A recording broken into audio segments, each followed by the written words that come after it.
कि जब भी मीटिंग बुलाई जाती है मेंबरान गैर हाजिर होते हैं। दूसरा ये है कि जो अभी नई कमेटी है, सदर सेक्रेटरी जो है, उनका ये कहना है कि हमने अब तक 90 लाख रुपए, 1 करोड़ रुपया करीब अपनी जेब से लगा चुके हैं, चाहे वो स्कूल के मामले में हो चाहे और किसी मामले में। क्या कहना है? इसके जवाब में देता हूँ जी, आपके सामने आपकी प्रेस कॉन्फ्रेंस में उन्होंने ऑडिट रिपोर्ट पेश की थी। ऑडिट रिपोर्ट में 1 करोड़ का बताया था। 32 लाख रुपए पिछली बार जो हमने मुहिम चलाई थी, एक्स स्टूडेंट ने 32 लाख रुपए थे, उसमें मेंबरशिप आई थी। और उसके बाद जो दुकानों के किराए हैं, जो दुकानों के अंदर मैंने जो स्टडी करी थी, उसके अंदर रिशफल करा था सारा का सारा। उसके अंदर से दुकानों के किराए वगैरह जो भी हैं वो करीब 30-35 लाख रुपए तो किराया है। और 42 लाख रुपए करीब डॉक्टर हबीब साहब छोड़ के गए थे। जो उनका असेसमेंट निकला और उनकी बात आई, वो सारी चीज़ें करीब 30 मेरी 1 मिनट सुन लें, आप फिर पूरी बात सुन लें। वो पैसा उस ऑडिट रिपोर्ट में दिखाया गया। वो जो ऑडिट रिपोर्ट थी उसने शो ऑफ ही 1 करोड़ कुछ लाख रुपए करे। फिर ये रकम कहाँ गई? आपकी प्रेस कॉन्फ्रेंस थी, आपको प्रेस कॉन्फ्रेंस में सेक्रेटरी और जो भी पदाधिकारी बैठे थे उन्होंने बताई थी, मेरी बात नहीं कर रहा हूं मैं, ये उन्हीं का रिकॉर्ड है। तो फिर ये जो ऑफिशियल रिकॉर्ड था वो कहाँ गया? दुकान 100 दुकान है, 100 दुकानों के किराए जो आते हैं उनकी इनकम कहाँ गई? बच्चों की जो फीसेज वगैरह आती है उसकी इनकम कहाँ गई? तो देखिए सब चीज छलावा है। सिर्फ एक आदमी अपना पदाधिकारी बना रहना चाहता है, वो पूरे राजस्थान मुस्लिम फोरम में भी पदाधिकारी बना चाहता है, मुसाफिर खाने में भी वही रहना चाहता है, और सभी मुस्लिम तंजीमों को वो अपना कैप्चर करके और वही व्यक्ति अपनी जगह करना चाहता है। तो करें साहब, लेकिन एक विजन नहीं है। हमने लास्ट मीटिंग जो हुई थी एग्जीक्यूटिव की, उसके अंदर सेक्रेटरी महोदय, अध्यक्ष महोदय सब थे।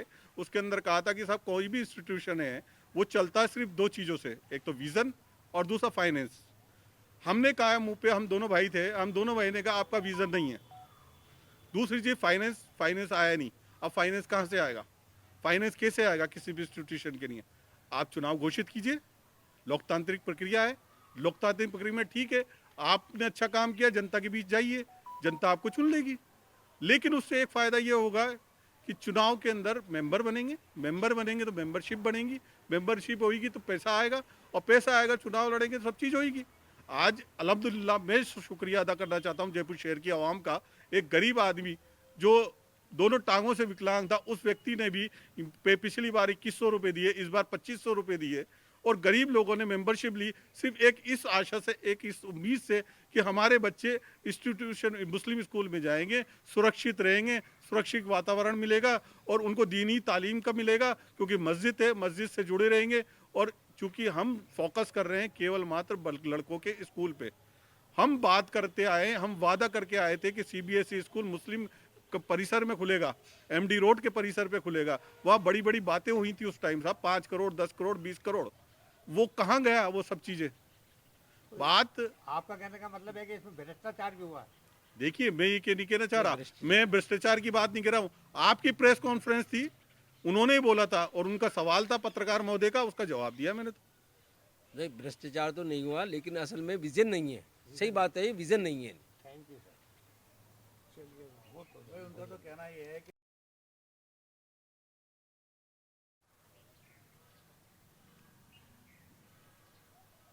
अभी भाई आज किस मुद्दे को लेकर के प्रेस कॉन्फ्रेंस की मुनक्किद की? ये मुस्लिम स्कूल के सिलसिले में है, और मुस्लिम स्कूल के हम चाहते हैं मुस्लिम स्कूल का एक अच्छे लोग उसको देखें, और विज़न जिनका अच्छा हो वो लोग आगे बढ़े। हम ख़ास तौर से मुस्लिम स्कूल के लिए ही चाहते हैं, बातचीत कर रहे हैं हम। अभी उसके 24 तारीख को चुनाव है सर, जी, और अब तक की कमेटियों ने इसमें क्या तरक्की की, क्या प्रोग्रेस की स्कूल के बारे में?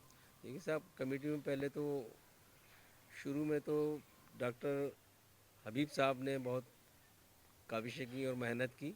उसके बाद में वो उनसे काम नहीं हुआ, और वो स्कूल जो है वो जिस हालत में था वो आपको भी मालूम है। फिर उसके बाद एक नई कमेटी आई जिसमें मैं भी एग्जीक्यूटिव मेंबर था, और उसके साथ हमने काम किया। 2019 से? जी, 2019 से हमने काम किया वहाँ पर, और उसमें हमको उनका विज़न नज़र नहीं आया उन लोगों का। वो लोग उन लोग को कॉन्फिडेंस नहीं था, उन लोग को एजुकेशन की कोई नॉलेज नहीं है, उन लोग को एजुकेटेड लोग उनके पास है नहीं। मैंने जहाँ तक एनालिसिस यही किया, फिर उन्होंने चाहा कि इलेक्शन नहीं हो, हमें कोविड में टाइम नहीं मिला, हम इसको एक्सटेंड कर देते हैं। तो मैं और असलम हम दोनों ने इसको, हम एग्जीक्यूटिव मेंबर थे, हमने कहा नहीं, इलेक्शन तो होने चाहिए। और जब ये इलेक्शन हुआ तो 1,30,00,000 रुपए करीब जमा हुआ। और ये हमने जब इलेक्शन चाहा तभी तो 1,30,00,000 रुपए जमा हुआ, अदरवाइज़ तो वो तो चाहते थे उसको एक्सटेंड कर लें। और हम ये चाहते थे कि स्कूल में अच्छे लोग आएँ, IAS, IPS, एजुकेटेड लोग और अच्छे लोग आएँ, और जो जिनका विज़न नहीं है वो स्कूल कैसे चला सकते हैं। वो सिर्फ स्कूल में रहने के लिए, स्कूल में अपना बर्चास्त करने के लिए या अपना पॉलिटिकल कैरियर बनाने के लिए स्कूल में और जगह भी वो काम करते हैं। तो ये कोई यंग्स को देना चाहिए, एजुकेटेड लोगों को देना चाहिए, IAS रिटायर्ड लोगों को सेक्रेटरी बनाना चाहिए, उनको प्रेसिडेंट बनाना चाहिए। और कौम तो पैसा देती है। अभी हमने ये जो 4,000 फार्म हुए, पहले 1,100 फार्म थे, 4,000 फार्म हुए, ये सिर्फ और सिर्फ हम लोगों की जद्दोजहद की वजह से हुए। अगर हम इसमें इलेक्शन नहीं चाहते तो 1,40,00,000 रुपये, 30 लाख रुपये जमा नहीं होता। ये फिर 1,40,00,000 रुपए जो मेंबरशिप के हैं सर वो आए हैं या अलग से? सिर्फ मेंबरशिप का हुआ है। और अगर मेंबरशिप का इतना पैसा हुआ है तो उन्हीं लोगों के साथ ये चाहते हैं हमने मिल के काम कर लिया, मिल के काम नहीं हुआ है। उसमें उन्होंने अपने आप को क्या कहें हम आपसे, कि उन्होंने अपने आप को शो ऑफ करने के लिए, सारा शो ऑफ करने के लिए कि हम लोग ही रहे इसमें मुस्लिम स्कूल में, सिर्फ इसलिए ही ये सर ये बहुत पुराना स्कूल है जी। और मुस्लिम स्कूलों में मुस्लिम कौम के लिए ये बहुत पुराना स्कूल है जी। इसके बाद में दूसरी समाज के लोगों ने छोटे छोटे स्कूलों को कॉलेज बना लिए और उन कॉलेजों की यूनिवर्सिटी बन गई। ये इसकी बिल्डिंग और इसका पढ़ाई का स्तर आज भी वहीं का वहीं है, बल्कि पहले से भी पिछड़ा हुआ लग रहा है। जी हाँ, बिल्कुल। आप ऐसे हालात किसने किए? देखिए, ऐसे हालात देखिएगा, हम लोग में, मुसलमानों में सबसे बड़ी प्रॉब्लम है एजुकेटेड लोग जो हम लोग उनसे ताउन नहीं लेते हैं। जो हमारे एजुकेटेड लोग हैं, अब हम पैसा तो हम दे सकते हैं, जयपुर वाले पैसा देने में कोई कमी नहीं है, लेकिन स्कूल को जो चलाने वाले हों वो एजुकेटेड लोग हों, उसमें IAS ऑफिसर हों, IPS ऑफिसर हों, एजुकेशन डिपार्टमेंट के रिटायरमेंट लोग हों, वो चलाएं। अगर वो मैंने देखा है पिछले मीटिंग्स में हम जाते थे तो हम लोगों का विज़न नहीं था कुछ। मैंने कहा भी कि साहब ये स्कूल में हमारा जब शुरू में ये हुआ था कि हम लोग इसमें हम एक बड़ा स्कूल बनाएंगे, सेंट जेवियर जैसा स्कूल, बड़ा अच्छा स्कूल बनाएंगे। और मैंने पहले इस स्कूल और एक दूसरा और मॉडर्न स्कूल का सर्वे भी कराया था हमारी कमेटी को। तो उन्होंने कहा ये बिल्डिंग बना के क्या करेंगे। मैंने साहब बिल्डिंग बनेगी तो एक CBSE का अच्छा स्कूल बनाना चाहते हैं हम लोग। CBSE के बढ़िया हमारे बच्चों को एडमिशन्स नहीं मिलते, हमारे बच्चों को एडमिशन्स मिले वहाँ पर, और वो हमारे बच्चे इंजीनियर, डॉक्टर ये सब निकले उनको। क्योंकि अब आम तौर से ये प्रॉब्लम हो गई कि हम अच्छे लोगों को भी अच्छी जगह एडमिशन नहीं मिलता है। तो हम चाहते थे हमारा एक हाई लेवल का अच्छा स्कूल बने और उसकी कीमत भी कम, उसमें हम खर्चा भी कम हो। तो वो 2 साल 3 साल में उसकी परमिशन ही नहीं ली उन्होंने। आपका कहने का मतलब है कि स्टूडेंट की साहब फीस एक भी चीज़ कम होनी बताइए, चाहिए। हाँ, आबिद साहब एक बात बताइए, आप कह रहे हैं एजुकेटेड आदमी के हाथ में ये आना चाहिए। बिल्कुल। डॉक्टर हबीब साहब खुद एक अच्छे एजुकेटेड आदमी थे, 40 साल उन्होंने एक तरीके से हुकूमत करी यहाँ पे, और जो स्तर स्कूल का था उससे बहुत नीचे लेवल पर वो आ गया। उसको लेकर के आप क्या कहना चाहेंगे? देखिए, मैं बताऊँ, डॉक्टर हबीब साहब के ज़माने में मैं भी पढ़ता था और उसी का प्रोडक्शन हूँ। मैं बता देता हूँ, मैं ईमानदारी की बात कर रहा हूँ आपसे। असल में डॉक्टर हबीब साहब जब जब डॉक्टर हबीब साहब में वो अपना चलाने की एक हिम्मत होती है। आदमी 60 साल के बाद रिटायरमेंट हो जाता है। जब डॉक्टर हबीब साहब को रिटायरमेंट लेके यंग्स को देना चाहिए था, वो उन्होंने किया नहीं। अदरवाइज़ उन्होंने सेक्रेटरीशिप तो बहुत अच्छी निभाई है। मैं इसके फेवर में हूँ कि डॉक्टर हबीब साहब ने काम किया है, लेकिन वो बाद में नहीं कर पाए। उसके लिए हम कौम के सारे लोग ही जिम्मेदार हैं, क्योंकि हम लोग लगे ही नहीं। अब हम लग रहे हैं, सब कोशिश भी कर रहे हैं। हम तो कह रहे अल्लाह करे स्कूल हमारा बहुत आगे बढ़े, लेकिन आगे बढ़ने के लिए हमें एजुकेटेड लोगों को लेना पड़ेगा। और रही इसकी कि लोग ये कहते हैं कि हम 5 हैं, 4 हैं, हम 4 हैं। हमने तो 1,30,00,000 रुपए जमा कर दिए स्कूल के लिए, सिर्फ एप्लीकेशन पे। अगर हम अभी भी ये चाहते हैं, चाहे हम जीतें या हारें, लेकिन स्कूल के साथ लगे रहेंगे। स्कूल के हम, अगर हमें लगेगा कि कुछ करना है तो वो भी करेंगे हम इंशाल्लाह। अभी जैसे स्कूल का बता रहे हैं, मैं आपसे ये पूछना चाह रहा हूँ कि जिस वक्त में इलेक्शन हुए उस वक्त बच्चों की तादाद बहुत मुख्तसर थी, चाहे वो गर्ल्स स्कूल में हो चाहे ये इस स्कूल में हो। इसके अलावा यहाँ जो कॉलेज बना उस कॉलेज के अंदर भी फैकल्टी सिर्फ एक थी, लेकिन इस वक्त में कमेटी के मुताबिक ये है कि उनके पास में 3 फैकल्टीज हैं और बच्चों की तादाद भी तकरीबन 800-850 तो गर्ल्स हो गई हैं, 350 से लेकर के 850 यानी 500 का इजाफा हुआ है। इसी तरीके से यहाँ स्कूल के अंदर बॉयज़ के अंदर भी इजाफा हुआ है और गर्ल्स की कॉलेज के अंदर भी इजाफा हुआ है। तो आप इसको किस नज़रिए से देखते हैं? मैं एग्जीक्यूटिव मेंबर था, मैंने सारा कुछ देखा है। उसमें सिर्फ गर्ल्स का जो स्कूल कॉलेज जो गर्ल्स स्कूल जो परवान चढ़ा है, वो सिर्फ एक लेडी की वजह से। वो एक लेडी है शालिनी अंसारी, उनकी वजह से वो स्कूल परवान चढ़ा है। उनकी काबिशों से, उनकी मेहनतों से, सिर्फ उनकी तरह। क्या अभी वो मेंबर हैं? अभी वो मेंबर हैं और उनकी मेहनत से सारा कुछ हुआ है। हमारी कमेटी जो है वो नहीं कर पाई। जो स्कूल में बच्चे, जो स्कूल में ना तो पढ़ाने वाले अच्छे हैं, ना हमारी क्लासेस अच्छी हैं, ना हम तो इस स्टैंडर्ड को चाहते ही नहीं, क्योंकि वही टायर पंचर वाले बच्चे होंगे स्कूल में तो। और वो जो हाँ, कॉलेज में थोड़े से फैकल्टीज़ आई हैं, उसमें कॉलेज में अच्छा काम हुआ है। स्कूल में कुछ नहीं हो पाया ज़्यादा, बॉयज़ स्कूल में कुछ नहीं हो पाया है, बस थोड़ा फर्नीचर। ये चाह रहे हैं कि सेंट जेवियर पहले स्कूल, हम चाहते हैं हमारे स्कूल मुसलमानों का ऐसा हो। मुसलमान साहब अबुल कलाम 3 साल में या 2 साल में जो बिगड़ा हुआ ढांचा वो सुधर सकता है? बिल्कुल सुधर सकता है अगर हम लोग 2 कोशिश साल में करें। इतना बड़ा स्कूल बन सकता है? बिल्कुल, अगर अच्छे लोग, अगर हम उसके लिए नहीं, उसके लिए आप एग्जीक्यूटिव मेंबर भी हैं, आप लोगों ने उस चीज़ के लिए पहल क्यों नहीं की? कमेटी के अंदर इस चीज़ को अपनी बात रखा गया या उसमें आपने बढ़ चढ़ करके, जिस तरीके से चाहे सदर हो सेक्रेटरी हो, लेकिन आप भी उतना ही अपनी अहमियत रखते हैं जितना सदर सेक्रेटरी, क्योंकि वो मेंबर पहले है बाद में सदर सेक्रेटरी। आप लोगों ने इस चीज़ को लेकर के बड़ा विजन रखा क्यों नहीं? क्या वजह रही? हमने विजन रखा है। मैंने कहा था मैंने पूरा सर्वे करके मैंने कह दिया था 2 साल में आप इसमें नींव रखिएगा, परमिशन लीजिएगा, और इसको नींव रखते ही फिर पैसा आएगा अपने पास, और हमें जो दिखेगा सो बिकेगा। और हमने चाहा था कि इसमें मैं पहले इस स्कूल से, वहाँ से गुलाम नबी साहब को भी लेकर गया, सर्वे कराया।